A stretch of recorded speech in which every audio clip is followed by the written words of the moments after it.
They fired him in the coldest week of winter. But what his dog found inside that mountain cabin would expose a secret powerful men were willing to kill to protect. Ethan Cole thought losing his job was the worst thing that could happen. Alone in the Sawtooth Mountains with nothing but a scarred German shepherd and a cabin no one else wanted, he was ready to disappear. But on the first night, Atlas stopped at the fireplace and refused to move. What Ethan uncovered behind that wall would drag his past back into the light and put both their lives in danger. Before we begin, tell me in the comments where you're watching from. I'd love to see how far this story travels. The morning Ethan Cole lost his job, the temperature in Sawtooth Valley hovered at 12 degrees below freezing. The kind of cold that made metal sting and breath turn to smoke before it ever reached the air. He stood inside the maintenance bay of the timber mill, hands tucked into the pockets of his heavy canvas jacket, listening to the plant manager explain what they both already understood. Corporate's cutting costs. Nothing personal. Nothing personal. Ethan nodded once. He had heard those words before, in different uniforms, under different skies. The language of dismissal was always polite, always distant, always final. Behind the manager's shoulder, conveyor belts rattled and chains clanked against steel beams. The noise echoed across the concrete floor, sharp and metallic. For a moment, the sound wasn't a sawmill.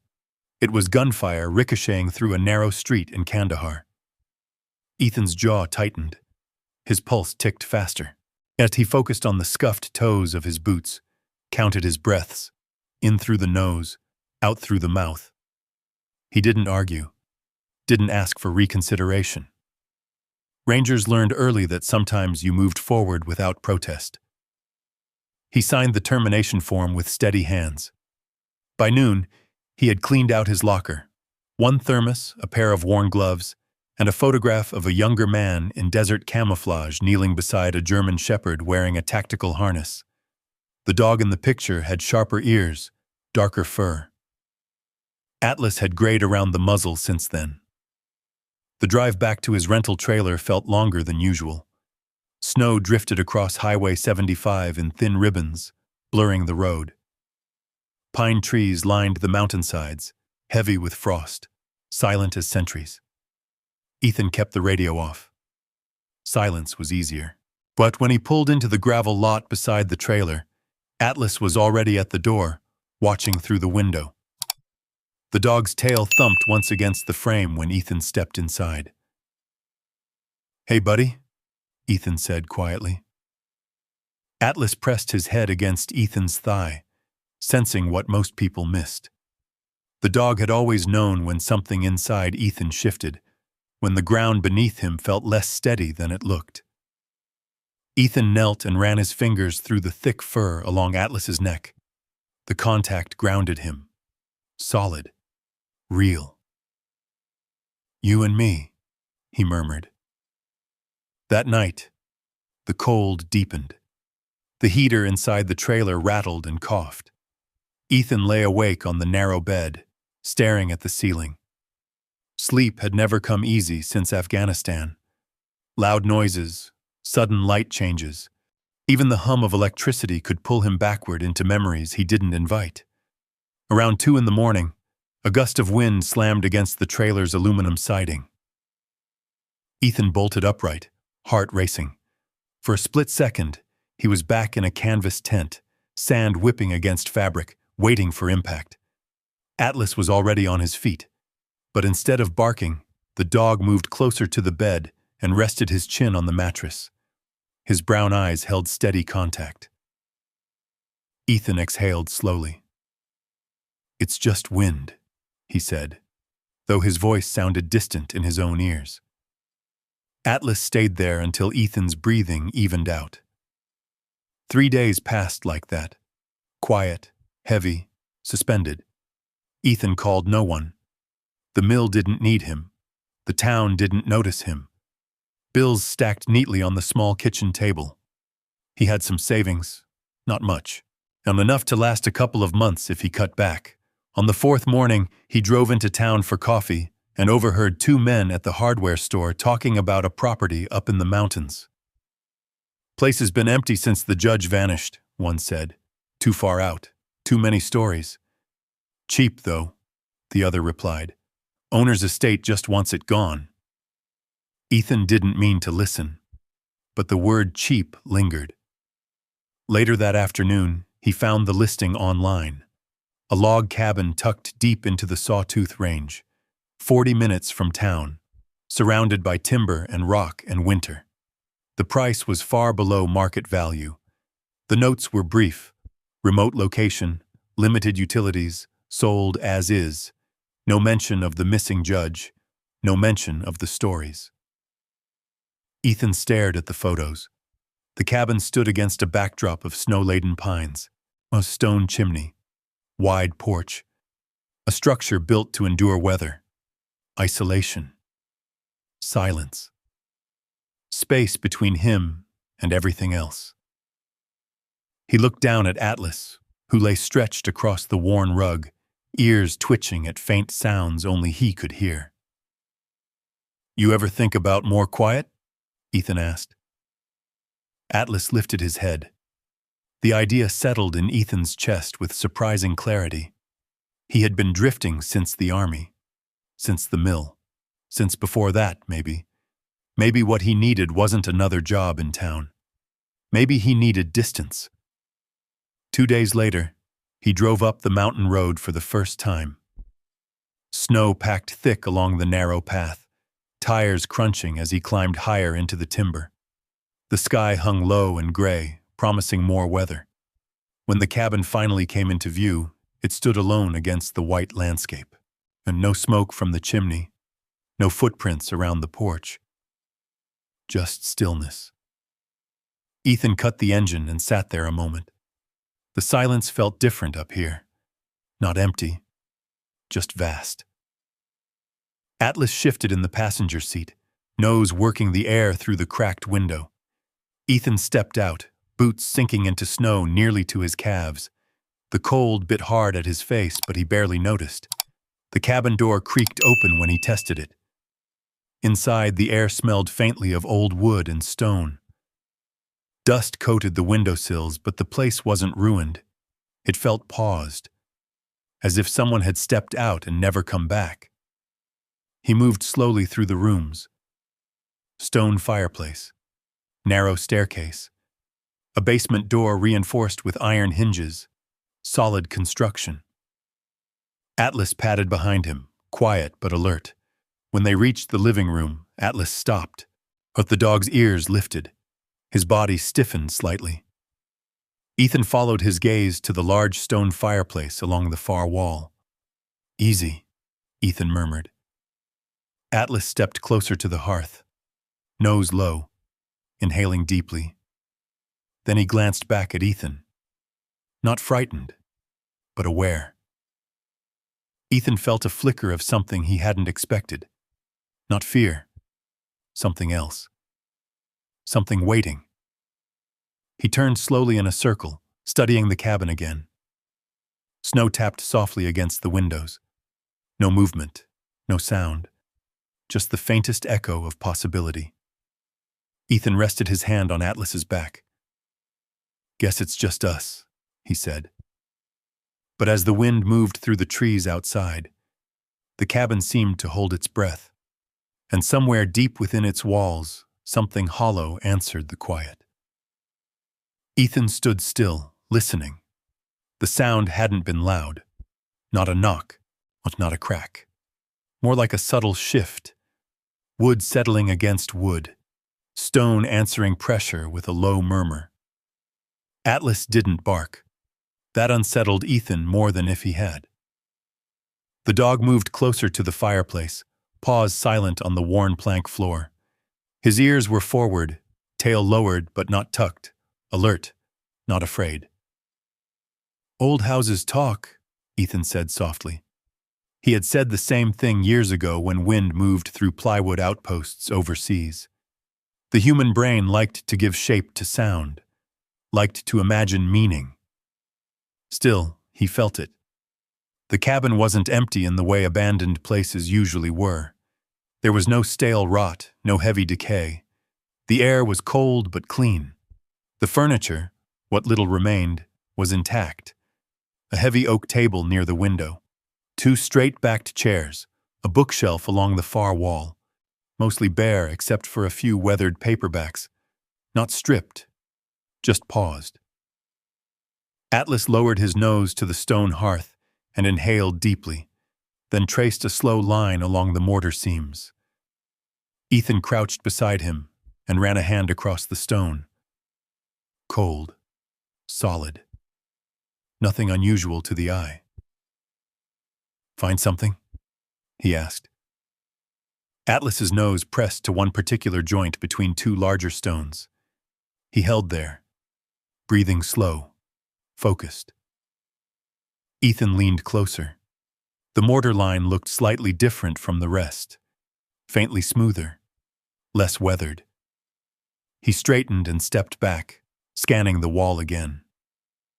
The fireplace ran nearly 8 feet wide, built from irregular slabs of mountain rock, the kind of craftsmanship that lasted generations. He felt the old sensation of reconnaissance, of mapping a structure in his mind, counting distances, of imagining voids. But he pushed the thought aside. "You're looking for trouble," he told himself. Atlas pulled away at last and circled the room once more before settling near the staircase, body angled toward the main door. Guard position. Ethan noticed that too. That night, he decided to stay. The paperwork hadn't gone through yet, but the realtor had given him access to inspect the place more thoroughly. He'd brought a sleeping bag, a lantern, and enough supplies for a night or two. By dusk, the temperature dropped again. The cabin absorbed the cold quickly. Ethan lit a small fire in the fireplace. The chimney drew cleanly, smoke rising straight up into the darkening sky. Atlas lay close enough to feel warmth, but not so close as to relax completely. Outside, snow began to fall again. Soft flakes at first, then thicker, swirling in the rising wind. Ethan heated canned stew over the flames and ate quietly at the oak table. Every creak of timber seemed louder once night settled in. Isolation had weight to it. Not loneliness. Weight. He stepped onto the porch once before turning in. The forest stretched outward in every direction, dark pines etched against a pale sky. No lights from neighboring homes, no distant engine noise. 40 minutes from town, 40 minutes from interruption. Back inside, he checked the doors. Solid locks, old but sturdy. The basement door caught his attention briefly. Iron hinges, reinforced frame. He opened it halfway and aimed his flashlight down the steps. Concrete floor, rough walls, storage shelves along one side. Nothing moved. He closed it again. Atlas watched him the entire time. Later, as wrapped in his sleeping bag near the fireplace, Ethan stared at the ceiling beams. Firelight flickered against them, throwing shifting shadows. Sleep didn't come easily. It never did. Around midnight, a gust of wind hit the cabin hard enough to rattle the windows. Ethan's eyes snapped open. His heart raced before his mind caught up. Atlas was already on his feet, head turned toward the back of the house. Not the door. The rear wall. Ethan held still. The fire had burned down to embers, casting a dull red glow across the stone. There it was again. A faint, hollow tone. Not wind, not timber contraction. Something more contained. Ethan slowly reached for the flashlight beside him and stood. Atlas moved ahead of him, paused deliberate, silent. They crossed the living room together. The sound came once more, and a soft metallic tick. Ethan froze halfway across the room. Metal. In a log cabin built almost entirely of wood and stone. Atlas stopped at the fireplace again. Same place, same stone. The dog's breathing deepened, nostrils flaring. Ethan crouched and placed his ear against the cold surface. For several seconds, there was nothing. Then, a subtle shift, like something lightly brushing against an interior surface. He pulled back. His pulse wasn't panicked now. It was focused. Atlas glanced up at him, not frightened, expectant. Ethan stood and stepped away from the hearth, scanning the rest of the wall. The construction didn't quite align.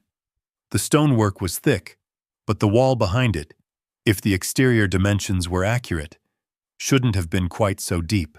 He walked outside despite the snowfall and circled the cabin with a flashlight. The rear exterior wall sat flush against a slope of packed earth and rock. No visible extension, no additional structure.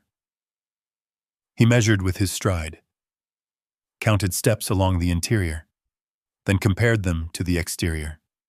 A discrepancy. Small, but real. He re-entered the cabin, brushing snow from his shoulders. Atlas hadn't moved, still fixed on that section of stone. Ethan knelt again and pressed his hand against the mortar seam Atlas had marked earlier. The temperature felt different here. Not warmer, just less cold, as if air moved somewhere behind it. He let out a slow breath. Tomorrow, he murmured.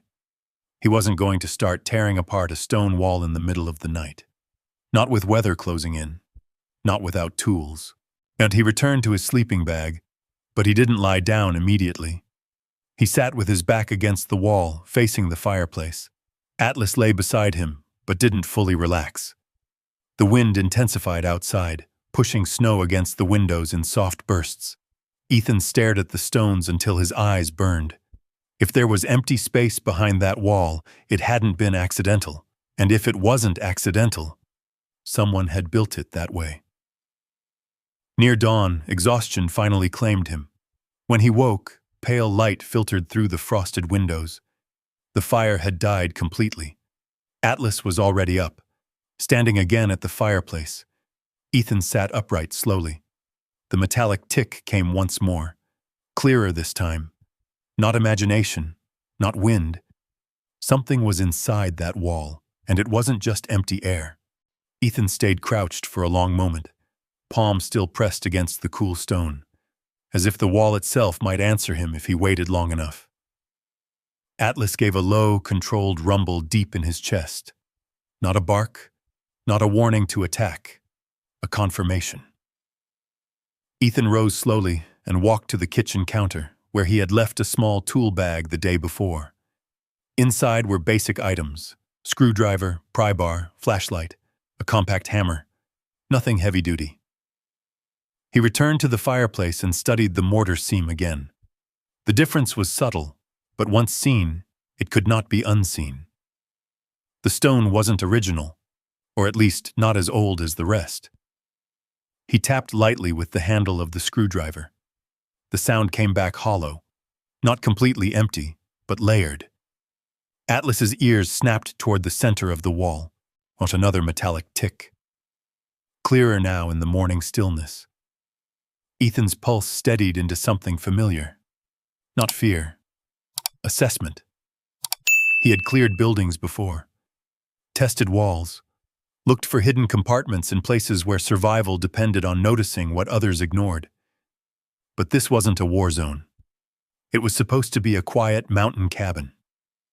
He wedged the pry bar gently into the seam where mortar met stone and applied pressure. The bar slipped at first, scraping lightly. He adjusted his grip, applied more force. The mortar cracked with a muted snap.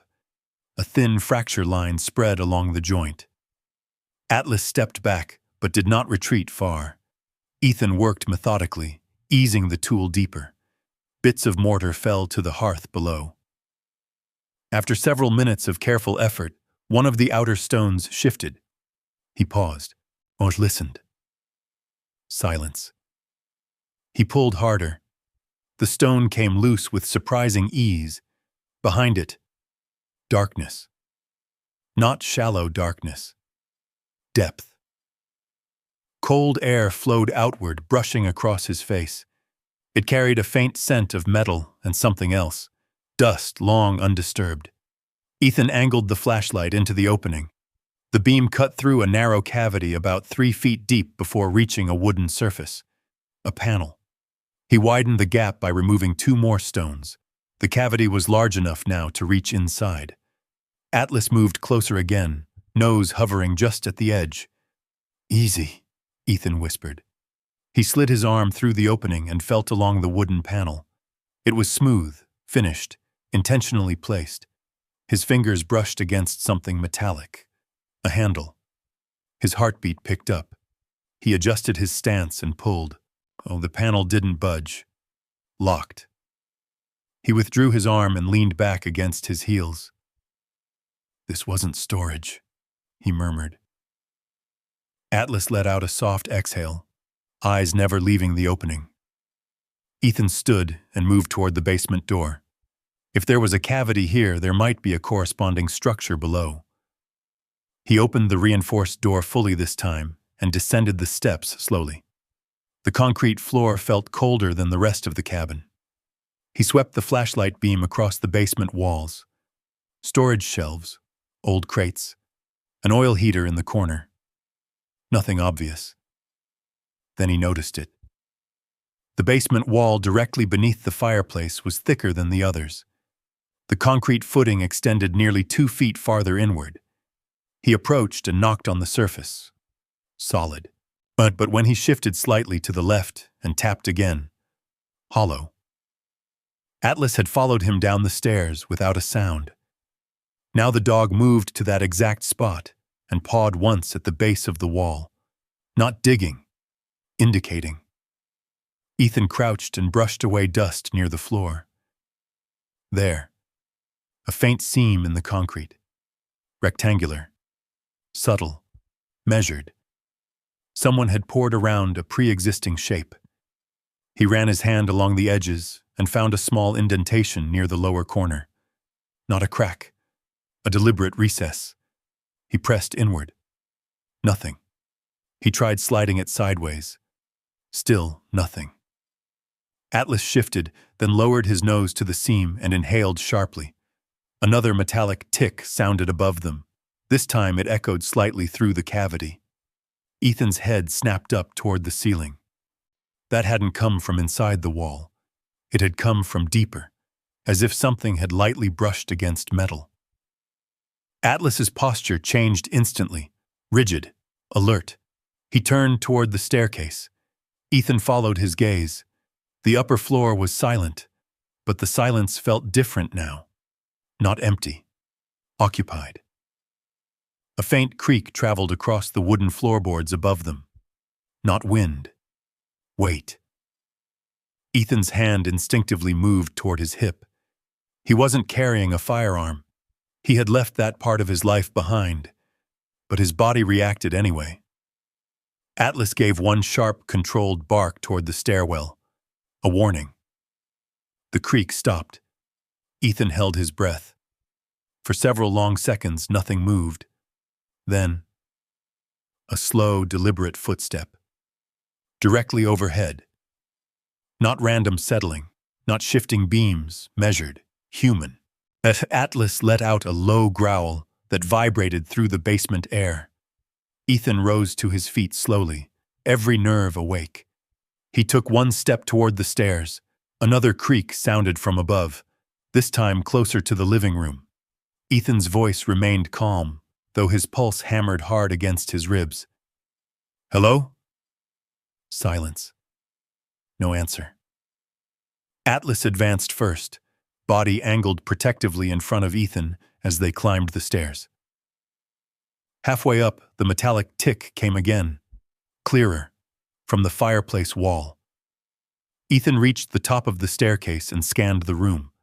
Nothing had visibly changed. The front door was closed. Snow continued to drift outside, but Atlas did not relax. He moved directly to the fireplace opening and stood between Ethan and the hollowed cavity. His ears locked forward, his eyes fixed. Ethan stepped beside him and peered through the stone gap once more. The wooden panel behind the cavity had shifted, only slightly. But enough. The metallic handle he had touched earlier now rested at a different angle.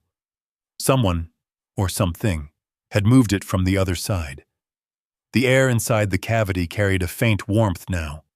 Not much, but enough to tell him it wasn't sealed. Ethan straightened slowly. He wasn't alone in this cabin. Not anymore. And whatever was inside that hidden space, it was aware that he had found it. Ethan did not move for several seconds. Atlas stood stiff beside him, muscles coiled but controlled. The dog's growl deepened, low and steady, not explosive. It was the sound he used when he was warning, not attacking. Ethan leaned slightly toward the opening in the stone and spoke in an even tone. "I'm not here to hurt anyone." His voice didn't echo the way it should have. The cavity absorbed sound, swallowing it into whatever space lay beyond. For a moment, there was nothing. Then, a faint shift of wood against wood. Slow, deliberate. Atlas stepped forward, positioning his body partly between Ethan and the opening. Protective. Measured. Ethan crouched and carefully slid his hand back through the stone gap, fingers searching for the wooden panel. This time, when he pressed against it, it moved. Not freely, but enough. A narrow crack opened in the darkness beyond. Cold air flowed out again, but now it carried something else. Human breath. Ethan's pulse tightened. He withdrew his hand and stood. "Open it," he said quietly. "We already know you're there." The silence stretched thin. Then, right from the other side of the panel came a voice. Rough, older, strained. "You alone?" Ethan didn't hesitate. "Just me and my dog." A pause, then the sound of a latch turning. The wooden panel slid inward with a soft scrape, revealing a narrow passage no more than 3 feet wide. It extended deeper into the foundation than Ethan had expected, angling slightly downward. And in that confined space stood a man. He looked to be in his late 60s, beard untrimmed, jacket layered over flannel. His eyes were sharp despite the fatigue carved into his face.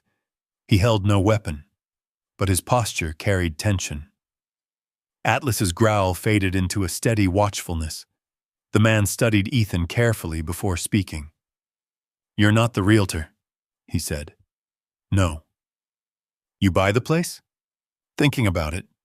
The man exhaled slowly. Well," he muttered. "Guess that answers that." Ethan kept his voice level. "Who are you?" The man hesitated, then answered. "Harlan Briggs." The name meant nothing to Ethan. "I used to be a forest ranger," Harlan added, "before I retired."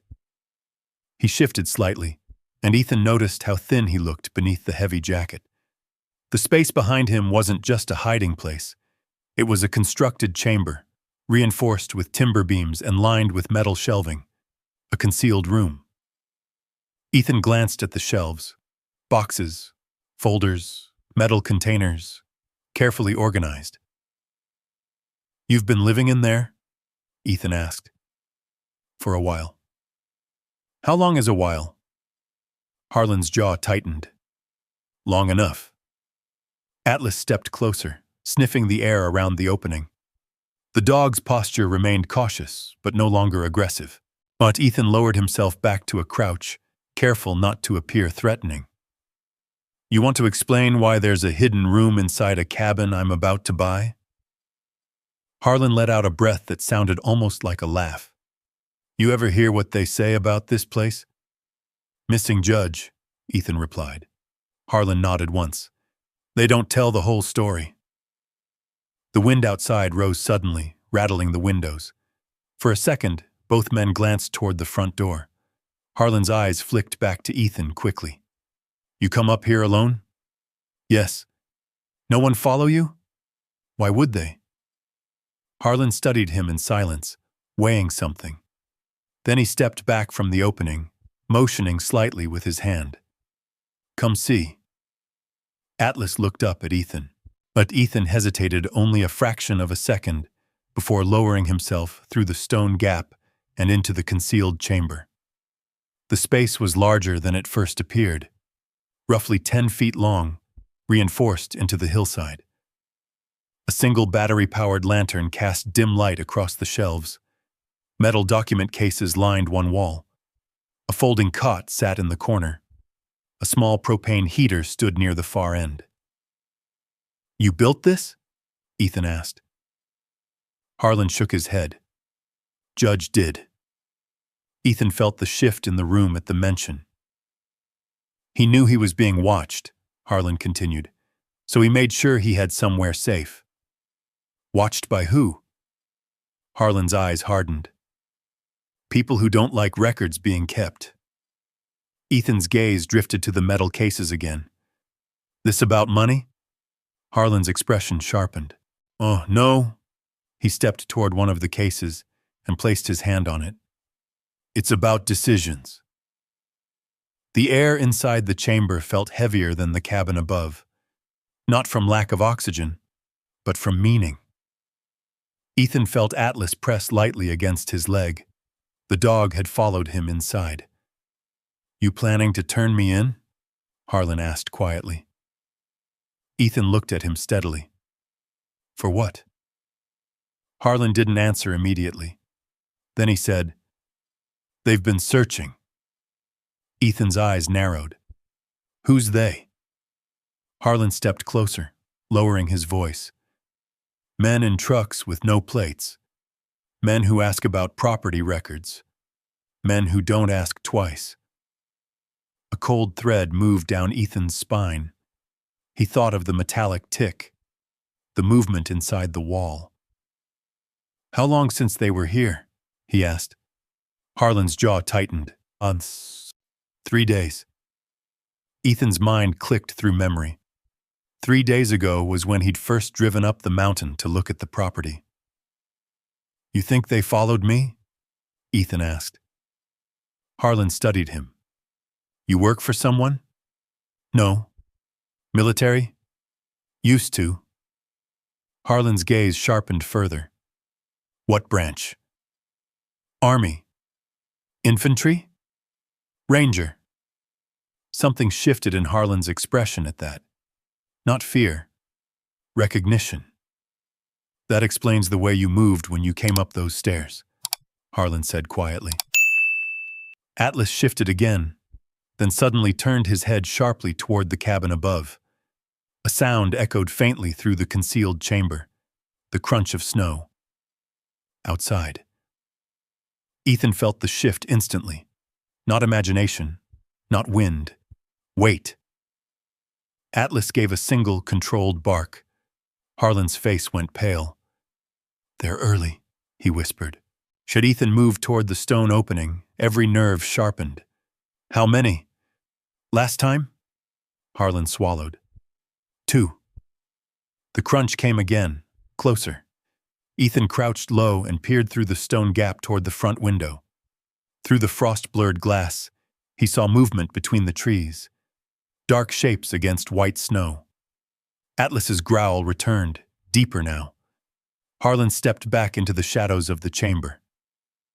"I can't let them get what's in here," he said. Ethan's jaw tightened. "Then we don't." The front porch steps creaked under weight. Not wind. Footsteps. Slow. Deliberate. The cabin was no longer holding its breath. It was being tested. Ethan moved without hurry, but nothing in him was slow. Years of training had carved a discipline into his bones. Panic wasted oxygen. Panic wasted options. When he stepped through the stone gap and back into the living room, Atlas gliding ahead of him like a shadow with teeth. Harlan remained inside the concealed chamber, hands trembling just enough to show he was no soldier. The porch boards creaked again. A silhouette passed in front of the frosted window. Not random, not curious, measured. Ethan didn't reach for a weapon because he didn't have one. Instead, he picked up the cast iron poker from beside the fireplace. It wasn't elegant, but it was solid. Atlas positioned himself near the door, body angled slightly sideways. That was how he had been trained. Present enough to warn, controlled enough not to provoke. A firm knock struck the front door. 3 times. Slow. Ethan's voice came steady. "Yeah?" A pause. Then a man's voice answered through the wood. "Property inspection. Just checking vacant listings in the area." Ethan glanced at Atlas. The dog's ears flattened slightly. Vacant listings. The word carried weight. "This one's not vacant," Ethan replied. Silence stretched thin on the other side of the door. Snow shifted under boots. A second voice joined the first, lower, less polite. "Didn't see any vehicles last week." Ethan's pulse ticked upward, but his breathing stayed controlled. "I wasn't here last week." Another pause. Then the first voice again, sharper now. "You buy the place?" "Thinking about it." A shadow crossed the window again. The doorknob rattled once. Atlas barked sharply this time. Short, authoritative, not frantic. A warning shot in sound. Ethan stepped closer to the door, but did not unlock it. "You've got something you want?" he asked calmly. No answer. It's just the faint scrape of boots moving across the porch. Ethan shifted slightly and glanced through the side window. Through the narrow gap in the frost, he saw a dark pickup parked near the tree line. No front plate. Snow partially covering the rear. 2 men stood near the steps, heavy jackets, faces partially obscured by knit caps. Not locals out for conversation. They weren't armed visibly, but that meant nothing. Atlas's growl deepened. One of the men stepped closer to the door again. "You sure you're alone in there?" he asked. The question landed differently. Ethan felt it. They weren't just checking vacancy. They were confirming occupancy. "Just me and my dog," Ethan answered evenly. The second man muttered something under his breath. The wind rose again, sweeping loose snow across the porch in thin sheets. Then, without another word, the men stepped down from the porch. Ethan did not relax. He waited. Atlas remained rigid, eyes locked on the door. The crunch of boots moved toward the truck. A door opened, closed. The engine turned over. Ethan moved to the side window and watched as the pickup reversed slowly, tires carving fresh tracks through the untouched snow. The truck didn't leave immediately. It idled near the road for a long moment, then finally turned and disappeared down the mountain path. Silence returned. But it wasn't the same silence as before. Atlas eased slightly, but did not sit. Ethan waited another full minute before lowering the poker. He moved quickly to the stone opening and dropped back into the concealed chamber. "They're gone," he said. Harlan stood rigid near the shelves, eyes wide. "They always leave the first time," he whispered. "First time?" Harlan nodded slowly. "They confirm. They measure. Then they come back." Ethan studied him carefully. "You've been up here hiding from them?" "Yes." "For how long?" "Long enough to know they don't scare easy." Ethan glanced toward the shelves again. Metal cases, carefully labeled. The judge built this room for more than paranoia. "What's in those files?" Ethan asked. Harlan hesitated. Then he stepped forward and unlatched one of the metal cases.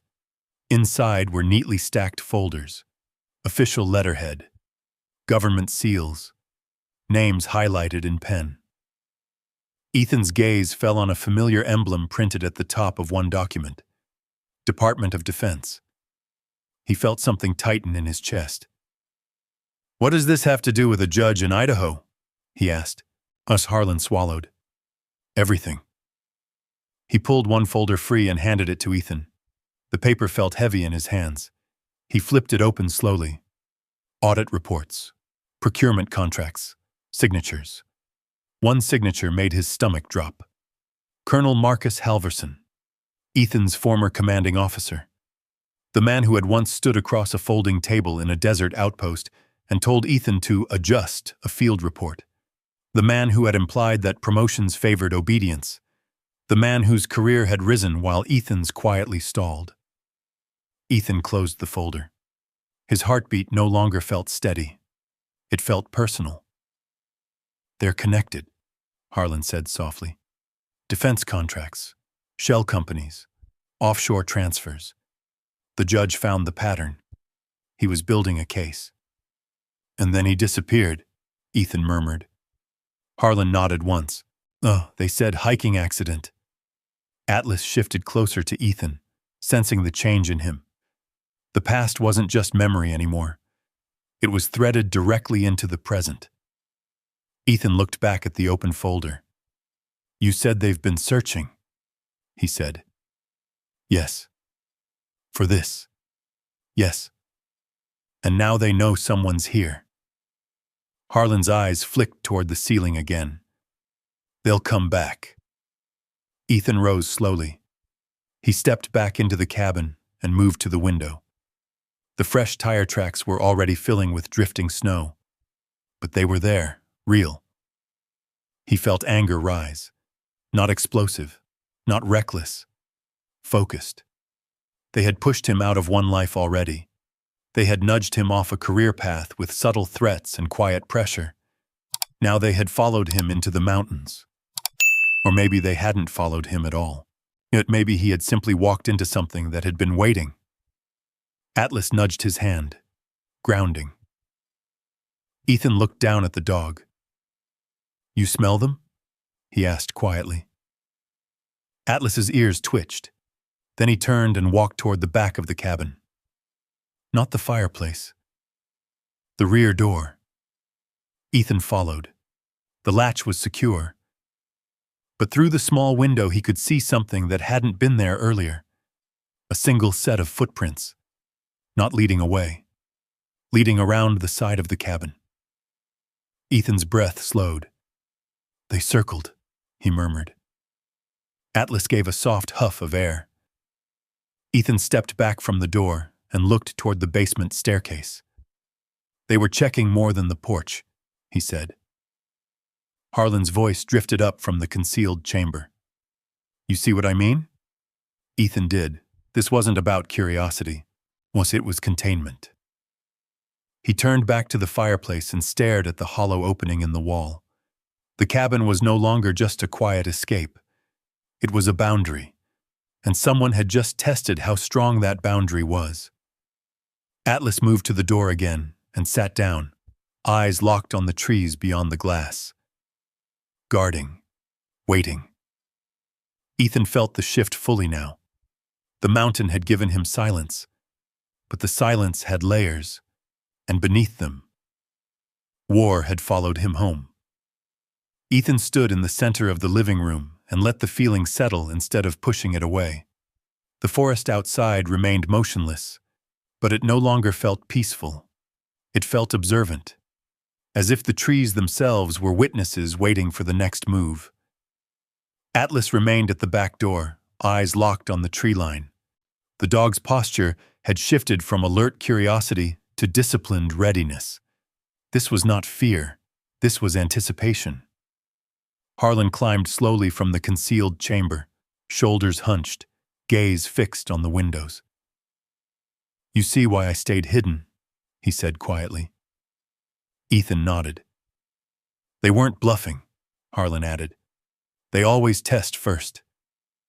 Ethan walked to the fireplace and carefully replaced the loosened stones, covering the gap temporarily. Not to conceal it fully, but to buy time. "How many times have they come up here?" Ethan asked. "3, Harlan replied. "First time they knocked like you saw. Second time they searched the perimeter. Third time," he swallowed, "they cut the power line." Ethan glanced toward the small breaker panel near the kitchen. "There's still electricity," he said. "For now," Harlan answered. The words lingered. Late afternoon faded into evening quickly in the mountains. Snow thickened outside, blurring the world into gray and white. Ethan checked the cabin's exterior locks again, reinforced the back door with a heavy wooden beam from the shed, closed the curtains on the front windows. Atlas followed him step for step. The dog's presence changed the air. Ethan could feel it. Atlas wasn't reacting to Ethan's tension.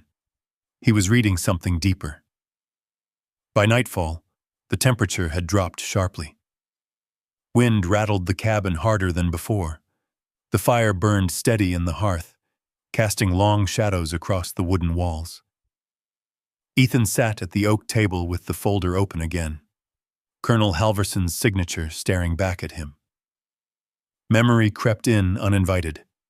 A desert briefing tent, a map pinned to canvas, on Halverson's voice, smooth and measured. "Adjust the civilian report, Cole. We can't afford confusion in the numbers."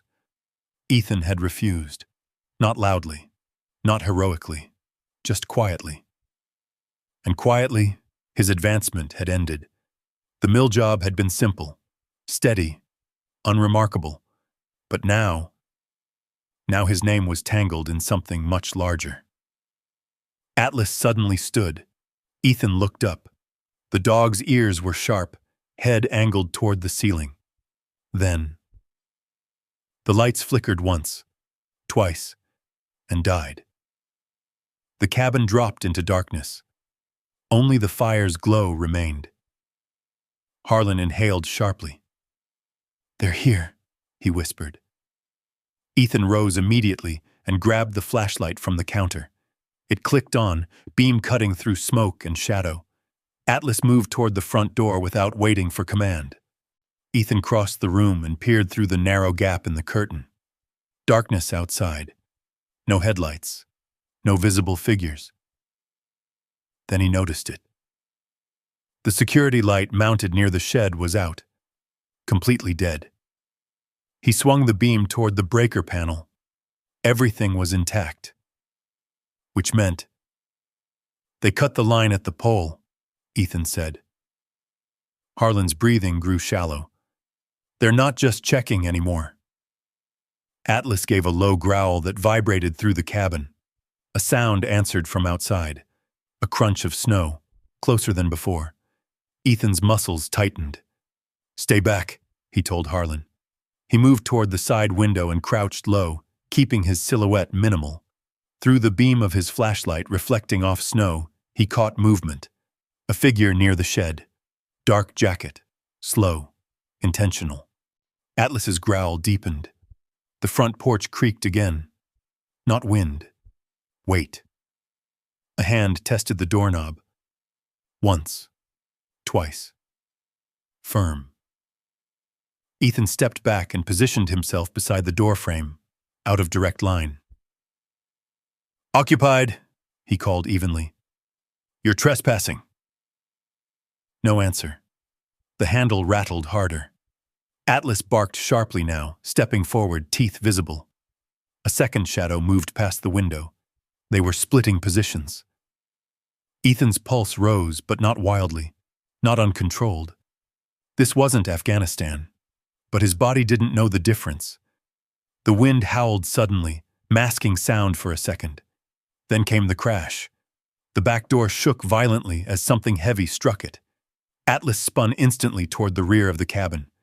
Ethan followed, flashlight beam shaking slightly as adrenaline surged. While the wooden beam he had wedged against the door held, for now. Another impact. The hinges groaned. Atlas lunged forward, barking in explosive bursts. Ethan placed a steadying hand on the dog's collar. "Easy," he whispered. He heard footsteps shifting around the cabin again. They weren't trying to storm in recklessly. They were probing, testing entry points. Then, a sharp snap. Outside, near the porch.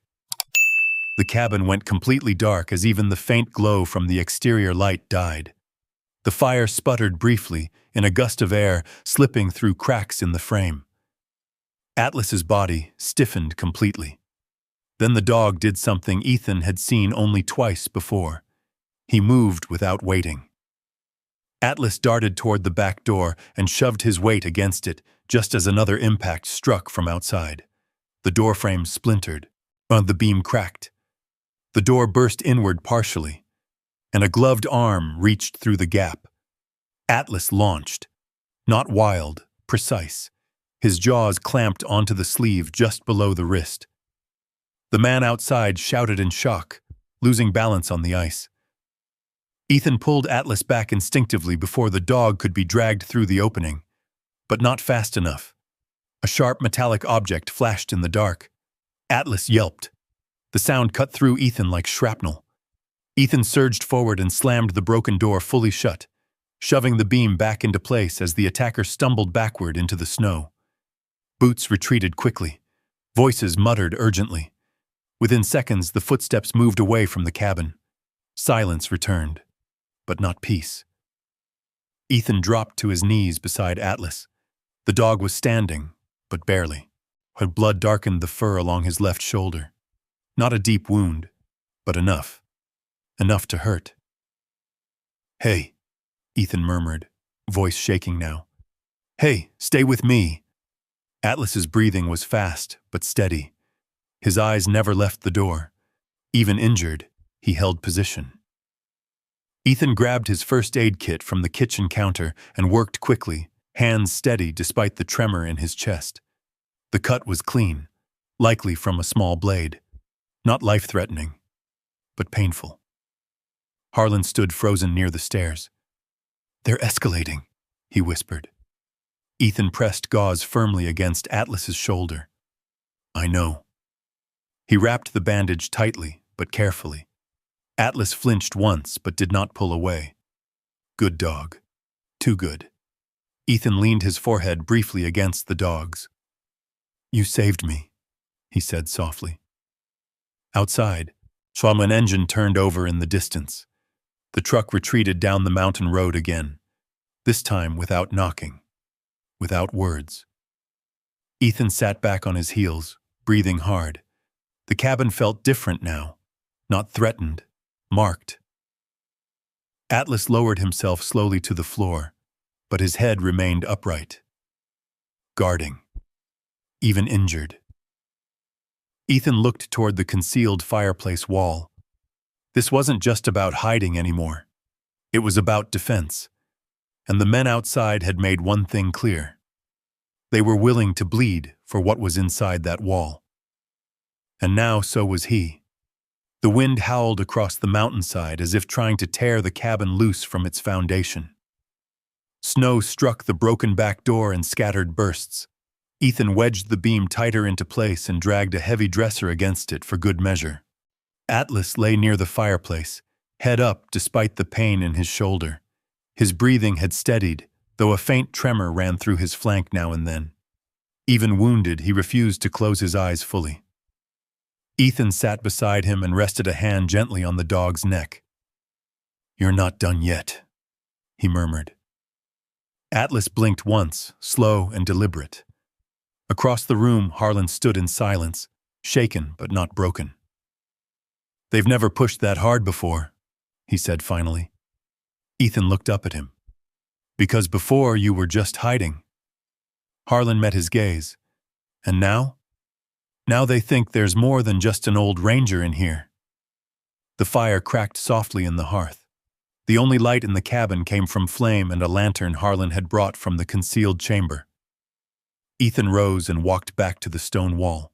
And he removed the loosened rocks again and slipped through the narrow opening into the hidden room. Harlan followed.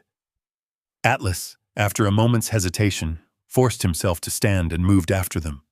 The concealed chamber felt tighter now, not because its dimensions had changed, but because its purpose had.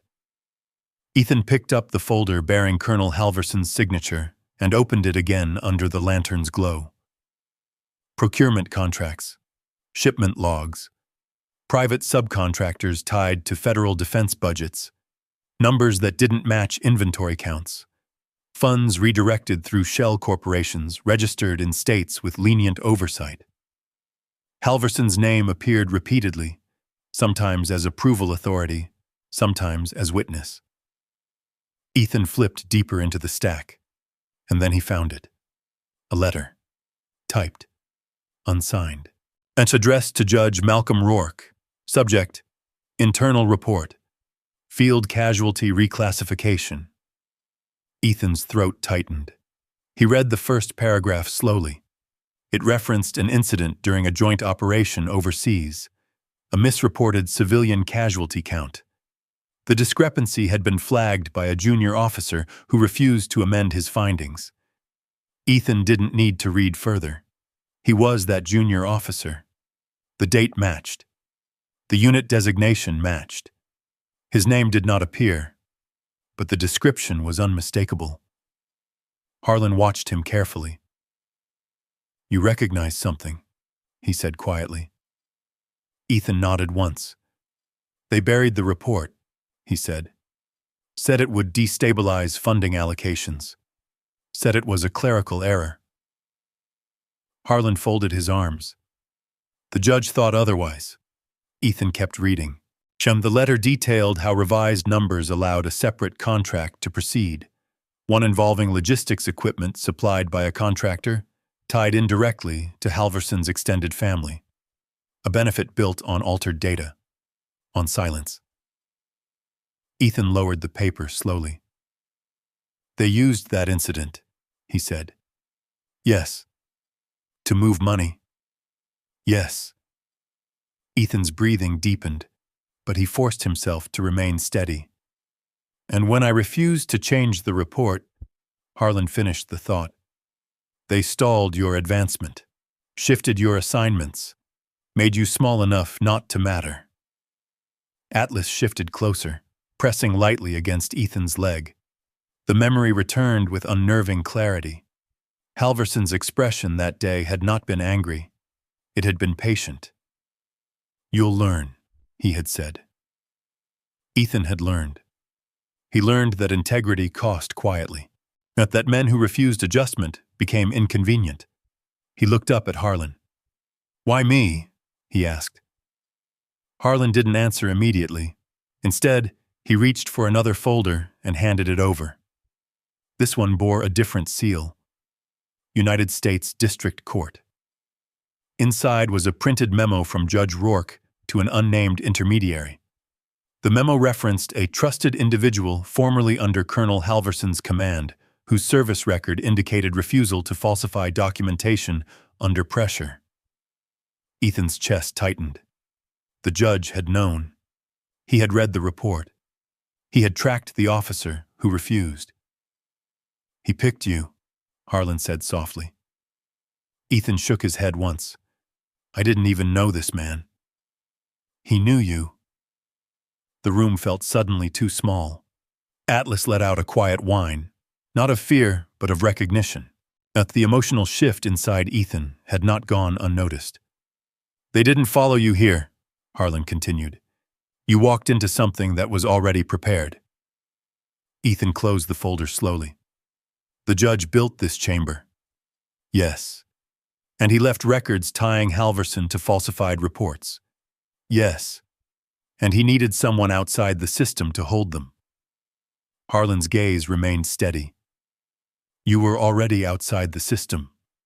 Ethan stood very still. The layoff, the quiet dismissal from the mill, the absence of pushback. He had assumed it was economic trimming. Now he wondered. "You think they nudged me out?" he asked. Harlan's silence was answer enough. Atlas shifted his weight, wincing slightly as the bandage pulled. Ethan knelt beside him again. "You knew," he murmured to the dog.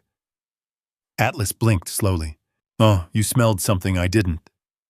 Harlan stepped closer to the shelves and gestured around them. The judge didn't trust politicians, didn't trust agencies. He trusted patterns. He trusted character. Ethan exhaled slowly, and he thought mine would hold. Yes. The wind outside began to ease. Snowfall slowed.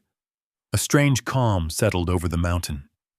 Ethan moved toward the entrance of the concealed chamber and looked back toward the cabin interior. They had attacked.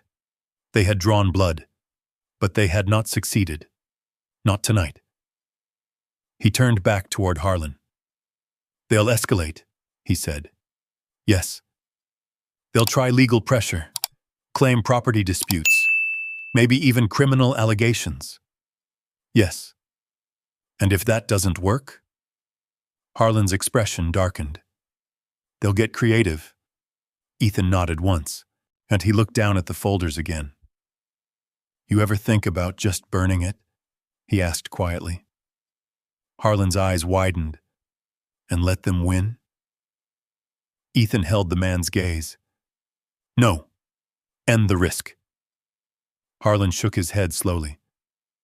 "I hid. I delayed. But I never destroyed." Atlas lifted his head again, watching Ethan carefully. The decision forming inside him was not loud. It was not heroic. It was steady. He stood upright. "They chose wrong," he said. Harlan blinked. "Excuse me." "They thought pushing me out of one life would make me small." He looked down at the folder in his hand. "They thought I'd drift." Atlas rose slowly to stand beside him. "They didn't realize," Ethan continued. "I've been living with ghosts for years." His voice did not shake now. "And ghosts don't scare easy." Harlan watched him with something like cautious hope. "What are you saying?" he asked. Ethan closed the folder and slid it back into its metal case. "I'm saying," he replied evenly, "they didn't pick a caretaker." He met Harlan's eyes. "They picked the wrong enemy." Outside, the last of the snow settled into quiet. Inside the hidden chamber, a different kind of silence formed. Not fear, not uncertainty. Resolve. And in the steady rhythm of Atlas's breathing beside him, Ethan felt something he hadn't felt since leaving the army. Purpose. It wasn't loud. It didn't come with applause or a flag or orders shouted across a dusty field. It came quietly, like the slow return of circulation to a limb that had gone numb. He moved through the rest of the night without sleep, while Harlan returned to the cot inside the hidden chamber, though neither of them believed rest would come easily. Ethan secured the fireplace stones once more, reinforced the back door again, and finally settled on the floor beside Atlas. The dog's breathing remained even, but every few minutes his ear flicked toward the outside world. The storm passed before dawn. When pale gray light filtered through the windows, the mountain looked deceptively peaceful. Snow blanketed everything in a smooth, untouched surface, except for the deep tracks from the truck and the scuffed marks near the back door. Evidence. Ethan stepped onto the porch, breath fogging in the cold air. Atlas followed, limping slightly, but refusing to remain behind. "Easy," Ethan said softly. Atlas ignored him and scanned the tree line. But the truck tracks were still visible, leading down the narrow road. No attempt had been made to hide them. That bothered Ethan more than if they had tried. It meant the message wasn't subtle. We can come and go. Inside, Harlan stood near the table with one of the folders open. "You should think about leaving," he said without looking up. Ethan closed the door behind him. "That's what they expect." "Yes." "And what do you expect?" Harlan hesitated. "I expected to die in that room eventually." Ethan didn't answer. Instead, he reached for his phone on the counter. No signal. He walked to the window. Still nothing. The mountains swallowed reception easily. He glanced at Atlas. "You up for a short ride?" he asked. Atlas's tail gave a faint thump. Harlan frowned. You can't just drive into town like nothing happened." "I'm not driving into town," Ethan replied. He grabbed his keys. "There's a ridge about 5 minutes up the road. Signal's better there." Harlan's jaw tightened. "And if they're waiting?" Ethan met his gaze evenly. "Then they'll see I'm not hiding." The drive up the ridge was slow, tires grinding through packed snow. Atlas sat upright in the passenger seat, eyes alert but calm. At the crest, Ethan's phone buzzed faintly. 1 bar. Enough. He stepped out into the cold and dialed a number he hadn't used in years. It rang twice. Then a familiar voice answered. Rachel? Silence on the other end. Then, Ethan? He closed his eyes briefly at the sound of his sister's voice. It carried warmth and concern in equal measure. You okay? She asked quickly. Oh, I'm fine. That's never how you start a normal call. He almost smiled. I need to ask you something. Okay. Have you heard anything about the mill layoffs, beyond what they told us? Rachel hesitated. Some rumors, she said carefully. Why?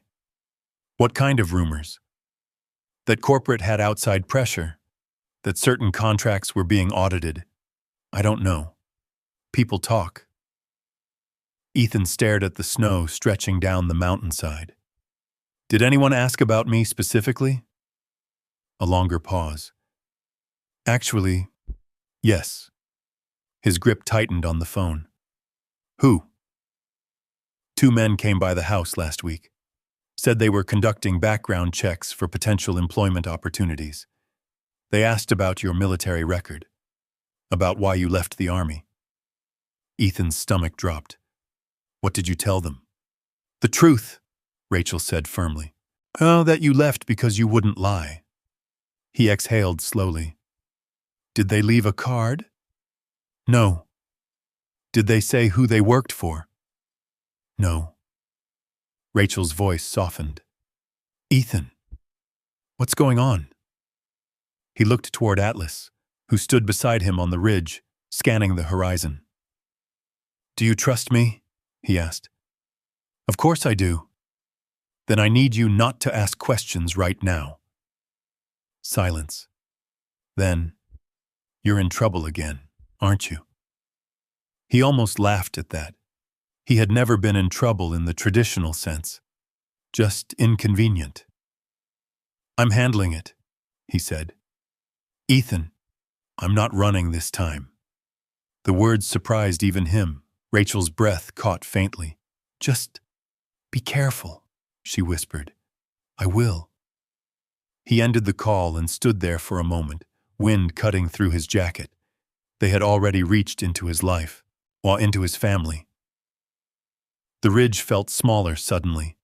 He climbed back into the truck and drove down toward the cabin again. As they approached the clearing, Atlas stiffened. Ethan slowed. The snow in front of the cabin had new tracks. Not truck tracks. Boots. Several sets. Recent. The cabin door stood closed, but something felt wrong. Atlas let out a low, controlled growl. Ethan cut the engine and stepped out slowly. The silence was too clean. No birds. No shifting wind. Just the faint crackle of cooling metal from his truck. He moved carefully toward the porch. The back door, the one he had reinforced, remained closed. But the front door, the handle hung slightly lower than before, as if forced. Ethan approached cautiously. Atlas stayed at his side. He reached out and pushed gently. The door opened inward. The living room looked untouched at first glance. The table, the chairs, the fireplace. Then his eyes shifted to the stone wall. 3 of the fireplace stones lay on the floor, removed. The opening was exposed, empty. His pulse spiked. He moved forward quickly and crouched beside the gap. The wooden panel behind the cavity stood ajar. Inside, the metal cases were still there, but one shelf was empty. Harlan stepped out from behind the kitchen counter slowly. They were here, he said quietly. Ethan's gaze snapped toward him. You were here? Yes. Why didn't they take everything? Harlan swallowed. They didn't know which case. Ethan stepped into the concealed chamber and scanned the shelves. One metal case was gone. Not random. Chosen. He turned slowly toward Harlan. Which one? Harlan's face paled. The one referencing the reclassification. Ethan's stomach tightened. the file linking Halverson directly to the falsified field report, the one tying past to present. They weren't just testing anymore, Ethan said. No. They knew exactly what they wanted. Atlas let out a low, warning growl. Ethan followed the dog's gaze toward the far corner of the chamber. Something else had changed. A small black device sat on the shelf where the missing case had been. Blinking. Red. Ethan's pulse sharpened instantly.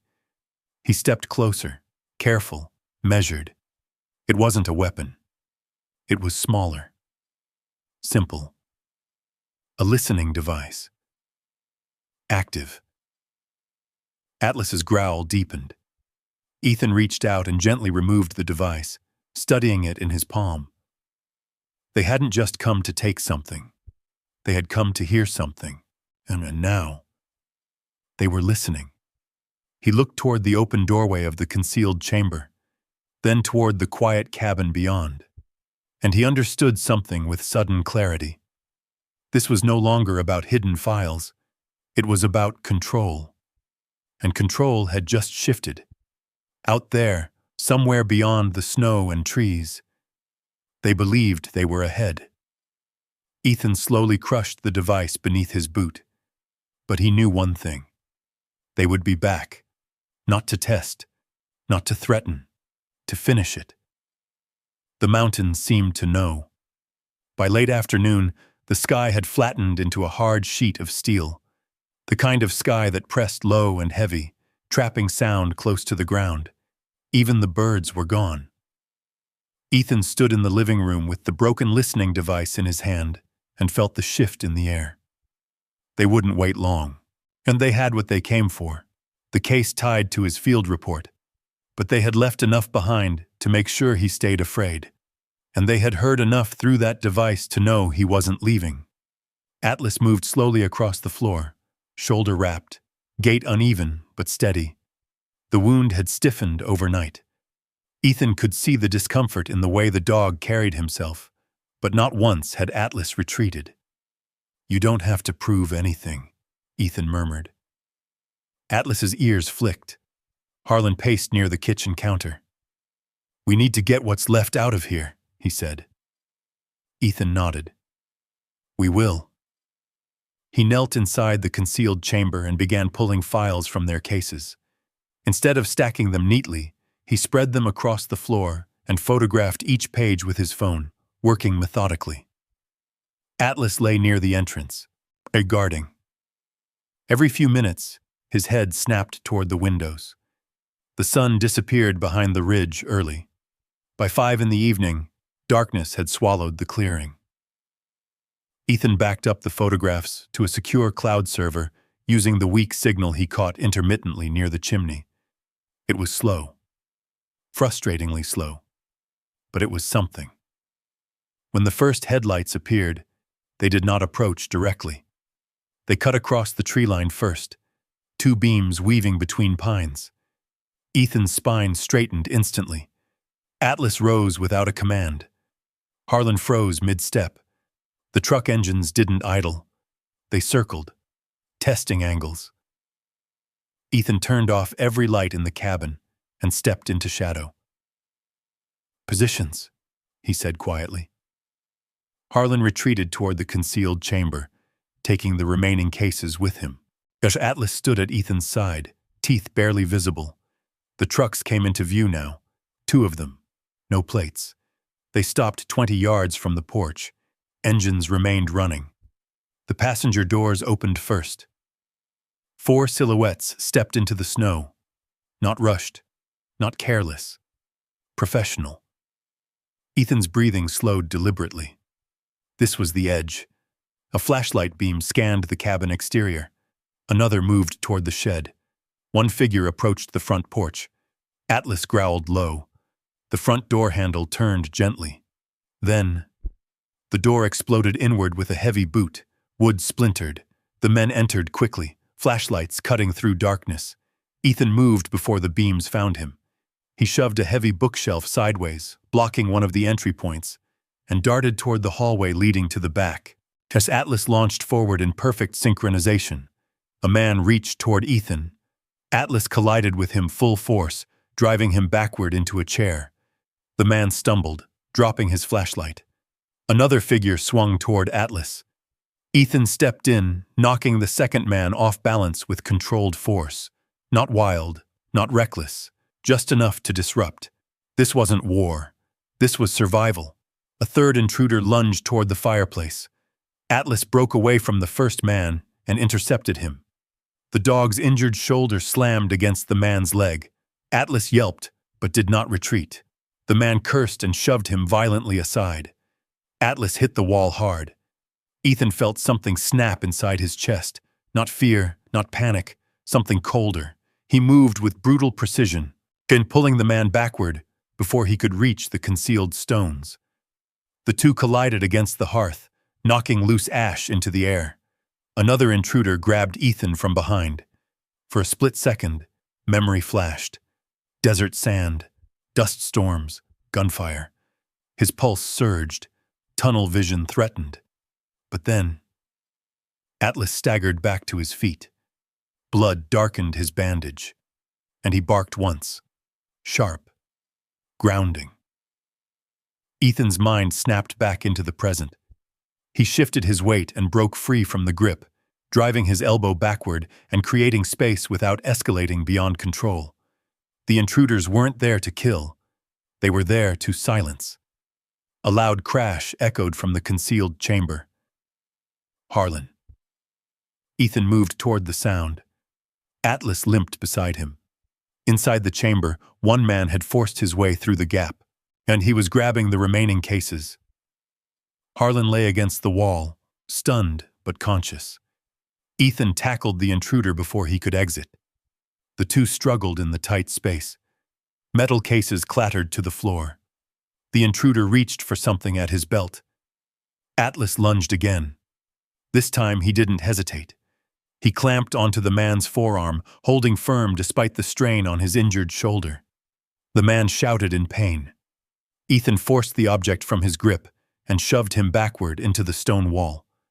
Outside the chamber, Boots retreated quickly. One of the men shouted, "Go!" The engines revved. The intruder in Ethan's grasp twisted violently and broke free, scrambling toward the door. Atlas collapsed onto the stone floor. Ethan didn't chase. He dropped immediately to his knees beside his dog. The trucks roared down the mountain road, headlights disappearing between trees. Silence returned, but it felt shattered. Atlas's breathing was uneven now. The earlier wound had reopened. Blood soaked into the wooden floor. "Stay with me," Ethan whispered urgently. Harlan crawled closer, shaken but alive. "They didn't get the rest," he said weakly. Ethan barely heard him. Atlas's eyes found his, still alert, still focused. Ethan pressed his jacket against the wound, applying pressure. "You don't get to quit," he said softly. "Not tonight." Atlas's tail moved once, then stilled, but his breathing steadied slowly under Ethan's hand. Minutes passed, long, cold. Finally, Atlas blinked fully and tried to lift his head again. Ethan exhaled. "You stubborn fool," he murmured. Harlan leaned against the wall, voice hoarse. "Oh, they'll come again." Ethan shook his head slowly. "No." He looked around the destroyed chamber. "They thought this would break me." He tightened the bandage around Atlas's shoulder carefully. "They were wrong." He stood slowly, helping Harlan to his feet. The cabin was damaged, the hidden room exposed, the illusion of secrecy gone. But the files remained. And now there was something else. Proof of escalation. Proof of intent. Proof that the threat was real. Ethan glanced toward the dark window. The mountain no longer felt like a hiding place. It felt like a line in the sand. Atlas leaned against his leg, exhausted but upright. Ethan placed a steady hand on his dog's neck. "They came to finish it," he said quietly. Atlas's ears lifted slightly. "But we're not finished." The words did not echo. They settled, felt heavy, certain. Snow continued falling outside, covering tire tracks and footprints alike. By morning, the clearing would look untouched again, as if nothing violent had ever happened. But inside the cabin, the damage told the truth. The front door hung crooked, one hinge bent. The bookshelf lay splintered across the floor. The fireplace stones had been pulled loose again, exposing the hidden chamber completely. And Atlas lay on a folded blanket near the hearth, his breathing steady but shallow. Ethan sat beside him through the rest of the night. He cleaned the wound again with slow, careful hands. The bleeding had stopped. The cut was deep but clean. Atlas flinched only once. "Good," Ethan whispered. "That's good." Harlan watched from the table, silent. They didn't speak much before dawn. There was nothing left to speculate. The illusion of secrecy was gone. The threat was no longer hidden in the trees. It had stepped through the front door. When morning came, it did not bring peace. It brought clarity. Ethan rose, stiff and exhausted, and stepped outside. The air was sharp and clean. Snow had softened the violence of the night, but it hadn't erased it entirely. Broken wood still marked the porch. Splintered boards lay scattered near the threshold. He stood there for a long time, looking down the narrow mountain road. They had come in trucks. They had left in trucks. That meant movement, organization, planning, which meant paper trails somewhere. He turned and walked back inside. "We're done reacting," he said quietly. Harlan looked up. "Then what?" "We move." Atlas lifted his head weakly, watching him, and Ethan crouched beside the dog and ran a hand along his neck.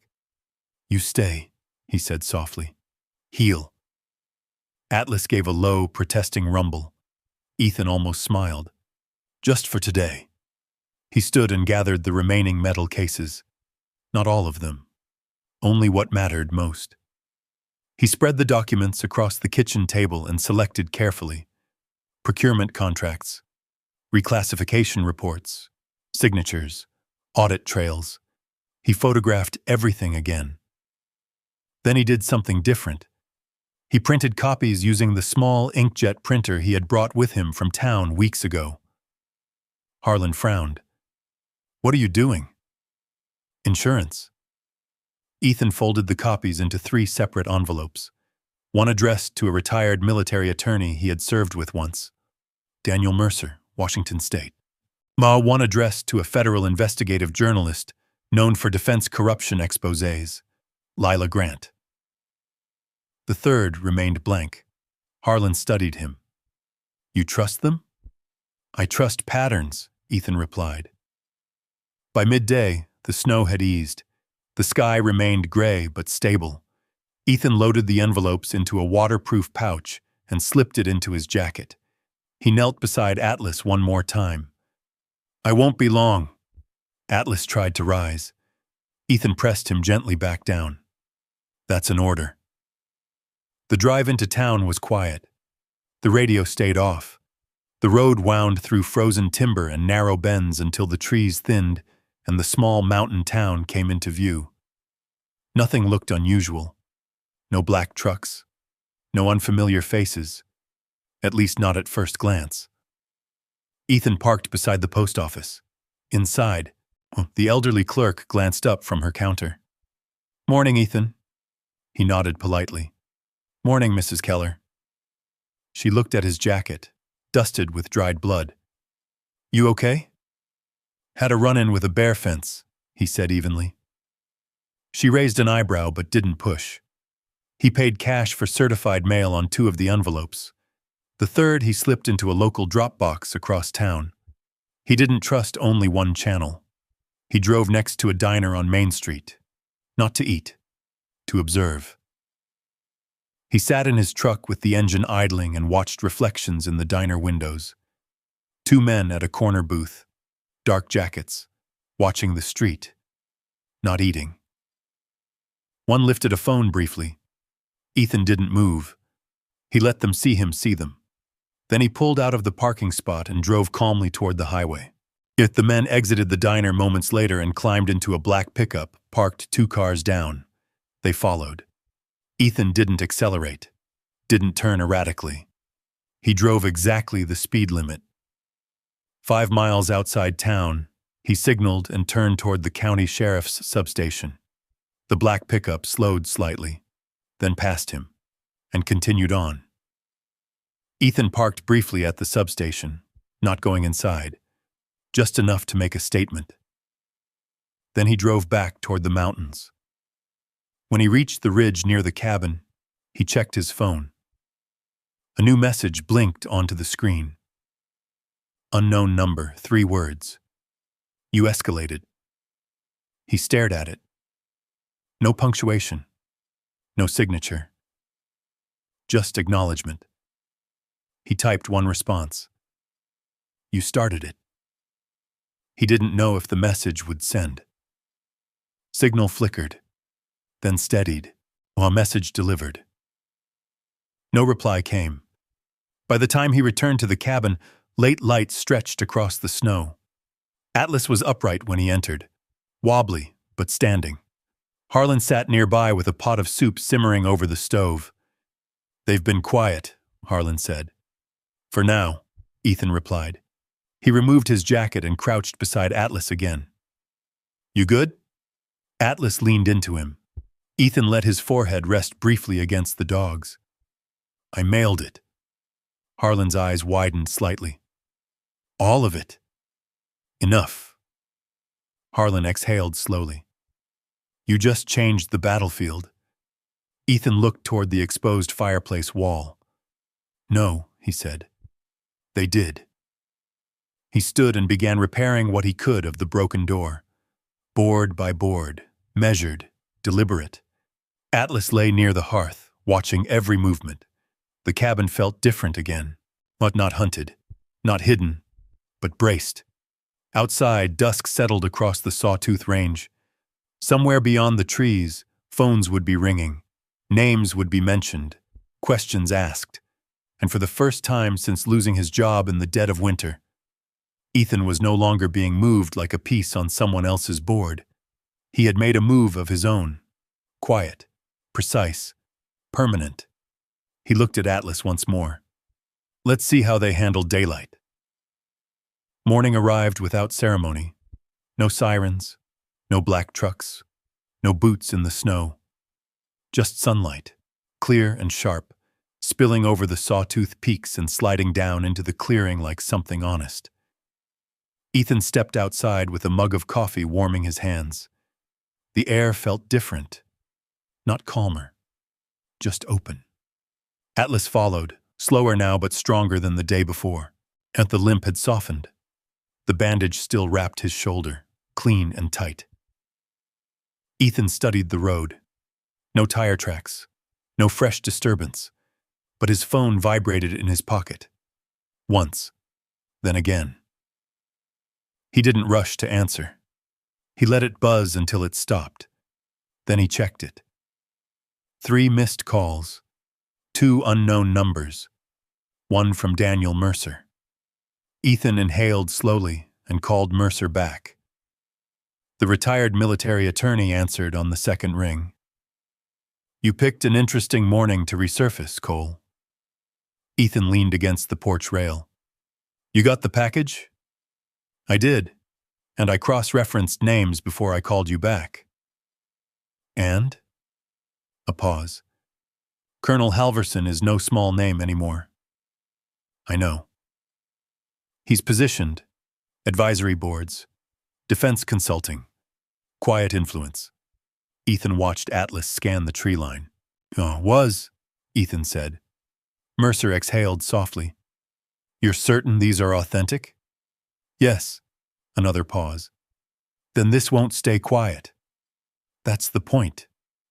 You realize, Mercer continued carefully, if this goes federal, it won't just reach him, it'll reach you. Ethan didn't hesitate. I was already reached. Mercer was silent for a long moment. All right, he said finally. I'll make calls, but you need to brace. For what? For noise. The call ended. Ethan stood there in the sunlight, waiting for the sky to shift. It didn't. Instead, his phone vibrated again. This time it was Lila Grant. Her voice was direct, sharp.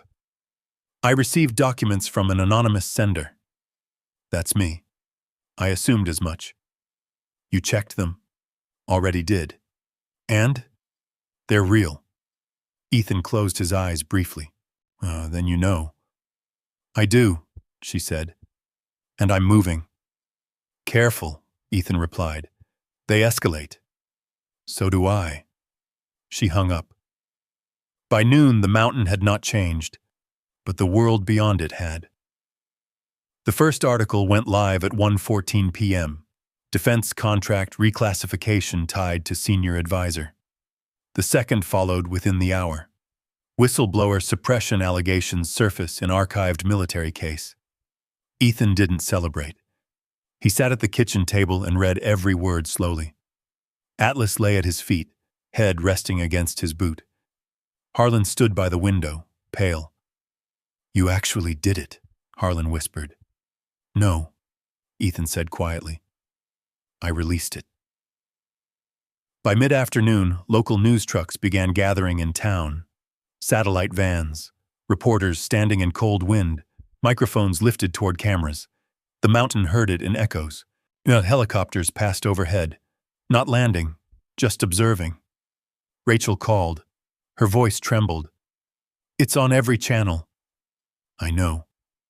They're saying your name. I expected that. You're not hiding anymore. No. A long silence, then. I'm proud of you. The words struck deeper than any accusation ever had. Ethan swallowed once. Tell Mom I'm fine. She already knows. The call ended. An hour later, another message appeared. Unknown number again. 3 words.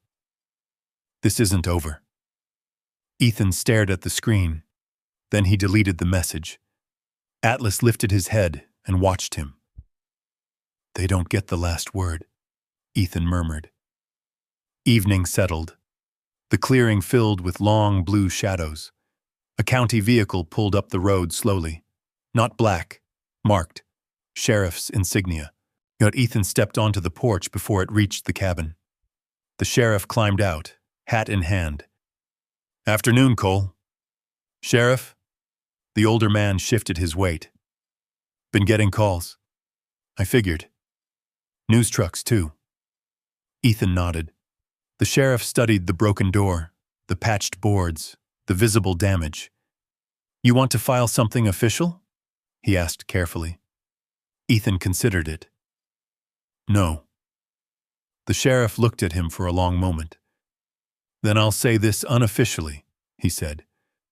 Whatever you stirred up, keep it outside my town. I will. The sheriff tipped his hat and returned to his vehicle. As the truck disappeared down the mountain road, Ethan felt something settle into place. Not victory, not relief, recognition. The silence around the cabin no longer felt like tension waiting to snap. It felt like distance, and the pressure had shifted outward. Atlas stood beside him, posture straight despite the healing wound. The sky turned deep amber as the sun slipped behind the ridge. For the first time since arriving at the cabin, Ethan felt the mountain breathe with him instead of against him. Harlan stepped onto the porch quietly. They won't come back, he said. Ethan didn't answer immediately. He watched the tree line, watched the road, listened to the wind. No, he said at last. Not like before. Atlas leaned gently into his leg. Ethan rested a hand on his dog's head. They wanted silence, he said softly. And now? Ethan looked out across the snow-covered valley, where distant town lights flickered on one by one. Now they've got witnesses. The mountain did not answer. It didn't need to. And the days that followed did not explode the way movies would have promised. There were no sirens racing up the ridge, no helicopters landing in the clearing, no dramatic arrests at the cabin door. What came instead was slower, quieter, stronger. Federal investigators began contacting the county. Lila Grant's second article named dates, figures, and contract identifiers. Daniel Mercer released a formal legal brief confirming the authenticity of the archived reclassification report. Colonel Halverson's public statement arrived 2 days later. He denied everything. Then 3 days after that, his advisory position was temporarily suspended pending review. Ethan didn't celebrate. He replaced the broken front door, board by board. Atlas lay nearby, watching carefully, as if supervising the reconstruction. Yet the bandage had been removed that morning. A thin scar traced the line of his shoulder. The fur would grow back uneven there. Ethan paused once and rested his hand on that scar. "You earned that," he said quietly. Atlas leaned into his touch. Harlan stood at the edge of the clearing with a small duffel bag slung over his shoulder. "I won't stay," the old ranger said. Ethan nodded. "You don't have to." Harlan looked back at the cabin, the repaired door, the chimney smoke rising straight into a pale winter sky. "You changed it," Harlan said. "No," Ethan replied. "It changed me." Harlan gave a faint smile. "I hid here for 2 years." Ethan looked at him. "And you kept it intact long enough for it to matter." They shook hands. Harlan turned and walked down the mountain road, their boots pressing fresh tracks into snow that would not last long. Atlas watched until the old ranger disappeared between the trees. The cabin grew quiet again. But it was a different quiet. Not tense. Not hollow. Full. 2 weeks later, the first veteran showed up.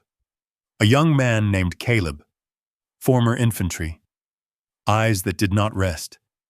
Hands that trembled when the wind struck too suddenly. He had seen Ethan's name in the articles, recognized the unit reference, followed the road north on nothing more than instinct and rumor. Ethan didn't ask many questions. He just handed Caleb a cup of coffee and pointed toward the spare room. "You can stay a few days," he said. Atlas approached Caleb carefully. Not too fast, not too close. The dog sat at a respectful distance and watched. Caleb's shoulders loosened by a fraction. But by the end of the week, 2 more men arrived. Then a woman from Boise who had served in logistics and hadn't slept through a full night in years. The cabin began to fill, not with noise but with presence. Ethan built extra bunks in the lower room, reinforced the stovepipe, cleared snow from the path more often than necessary. Atlas moved among them all. He never barked without reason, never startled easily. He lay near doors at night, not guarding from enemies anymore, but from the invisible weight that sometimes pressed on the people inside. One evening, as snow fell gently against the windows, Caleb sat at the kitchen table and asked the question no reporter had. "Why'd you stay?" Ethan considered the firelight dancing across the wooden walls. "Because running didn't fix anything," he said. Caleb nodded slowly. Atlas rested his head against Ethan's knee. A month passed, then another. The federal investigation widened. Subpoenas were issued. Internal memos surfaced confirming financial discrepancies. Halverson's name appeared again, this time attached to official inquiry documents. But that story moved somewhere else, far from the mountain. The cabin did not wait for headlines. It worked. It breathed. It stood. One morning, early in December, the first heavy snowfall of the season settled across the clearing again. Ethan walked outside before sunrise and planted a wooden post at the edge of the road. Atlas stood beside him, watching. Ethan mounted a simple sign. Safe haven for veterans. No logo, no slogan, just words. He stepped back and studied it. Atlas sat beside him, ears high, eyes steady, and the sun broke over the ridge slowly, spilling light across untouched snow. The mountain felt the same as the first day Ethan had arrived. Silent, cold, remote. But something inside the cabin had shifted permanently. He hadn't inherited a fortune, hadn't uncovered gold beneath the floorboards. He had uncovered something heavier. Responsibility. He looked down at Atlas. "You could have walked away," he said quietly. Atlas blinked slowly. "But you didn't." The dog leaned gently into his leg. The wind moved through the trees, not sharp, not violent, just steady. Ethan stood there for a long time, watching the valley wake below. He no longer felt hunted. He no longer felt erased. The mill had fired him in the coldest week of winter. He had thought that was the end. But the mountain had given him something else instead. And a house that had once hidden fear now held purpose. A dog who had once searched for threats now guarded healing. And a man who had once been silenced had chosen not to disappear. Snow began falling again, soft and quiet. Ethan turned toward the cabin door. "Come on," he said. Atlas rose and followed. The house stayed standing. And so did they. If this story meant something to you, if you believe some battles are worth fighting even after the uniform comes off, I want you to do something simple. Comment 1 if you would have stayed and faced it. Comment 0 if you think walking away would have been easier. No long message needed, just a number. And if you believe loyalty still matters, if you believe a man and his dog can still stand their ground in a world that tries to erase them, hit subscribe. There are more stories waiting in the mountains, more quiet battles, more second chances. I'll see you in the next one.